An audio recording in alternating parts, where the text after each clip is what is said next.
Hi there, this is Danny Flexen and welcome to the latest edition of SecondsOut ReFLEXions. Here every Monday, 4:30 p.m. to talk about usually the boxing action of the weekend just gone, but there's not been any of that for a while and probably won't be for some time to come. So we're kind of scrabbling around for topics unrelated to fight action. And this week I'm just going to talk briefly at least about recent news that broke regarding Scott Fitzgerald, the British super welterweight champion. Fitzgerald had a banner year, it's fair to say, last year. If I'm right in thinking, yeah, he did beat Anthony Fowler last year as well as securing the British title against Ted Cheeseman. Two brilliant domestic wins, both in the same calendar year, particularly the one against Fowler when most people felt the Liverpudlian would win. Fitzgerald pulled it off in what was a really exciting fight as well, and it just edged it with a knockdown towards the end and did really well. It was a bit of a grudge match. He really got himself up for it, whipped himself into career shape as well. For someone who's not always been known for his discipline outside the ring, that was particularly impressive. And then had to come back from what appeared to be an early deficit against Cheeseman to win the title as well, after Ted surprisingly and refreshingly chose to box off the back foot. Fitzgerald did really well to kind of bide his time and overcome that towards the end, although I think the scorecards at the end maybe were a little unfair to Cheeseman. You can't take much away from Fitzgerald. So news broke recently that he's just come out, Scott Fitzgerald this is, has just come out of rehab. I think it's the 12 Steps facility.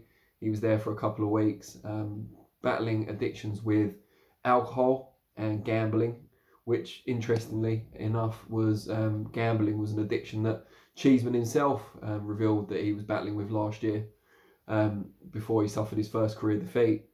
And he's gone to kind of meetings and stuff as well and got the support he needs. And I just think it's refreshing, not just for Fitzgerald himself, but for boxers in general, that being more open about problems outside the ring, while we don't wish those problems on anyone, having the kind of courage and the self-esteem to go out and tell people and to try and work on yourself and to overcome your demons.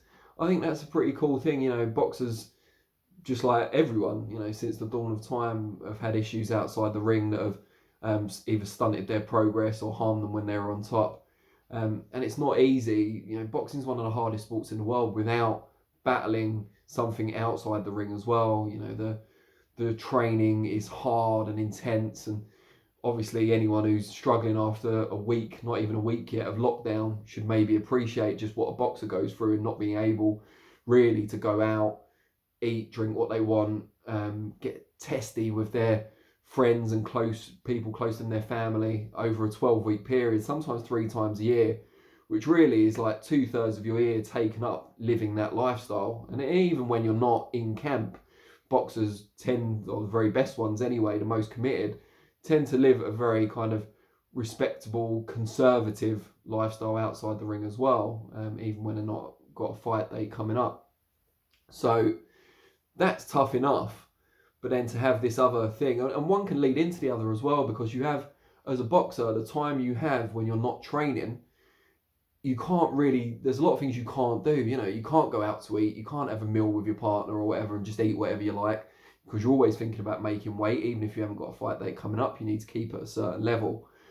And then I remember Ted Cheeseman saying when I interviewed him last year that one of the things with the gambling for him was that he found he had a fair bit of free time on his hands, either between fights or after training had finished. His friends were all at work or they were doing stuff. His partner was looking after their child, or before that she was working, or whatever they were doing. And he'd find himself in the betting shop, or he'd find himself online gambling, because it filled the time, gave him a buzz or whatever. I've never been a gambling addict, but obviously I bet on things and stuff, and I know that it can be quite exciting.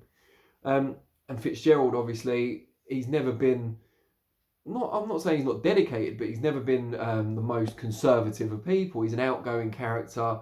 He likes to meet up with his friends. He likes to have a laugh. He's a cool guy. And I think when you're that sort of character, boxing isn't necessarily the best fit, and you need to make compromises, of course. And I think he's really struggled with that at times. I think a big fight like the grudge fight against Fowler really pushed him to give the best of himself. But then there's been injuries since. He's had some time off. I think, absent, what is it? The devil makes work for idle hands. And I think, your mind tends to wander, especially someone like Fitzgerald, who is an active character, a kind of animated guy.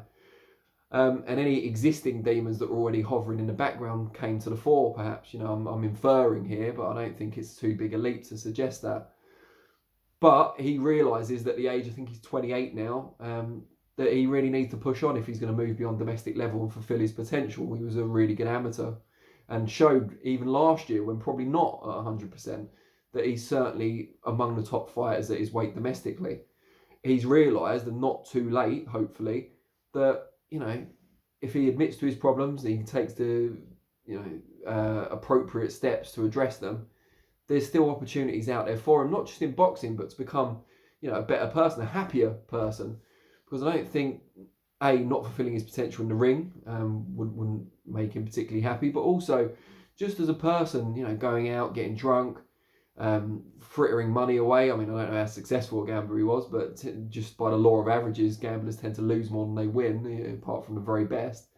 It can't be easy for him. And then having to kind of put all that to one side, get in a boxing ring and test yourself physically and mentally against one of your peers.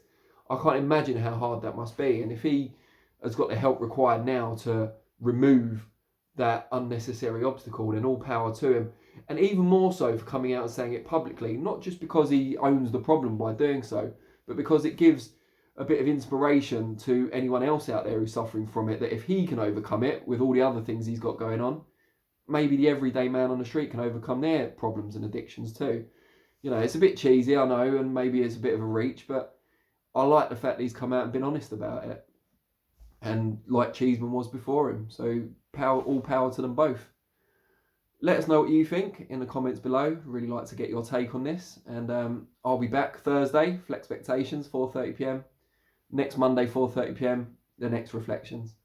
As always, really appreciate your time, and I'll see you all soon. Cheers.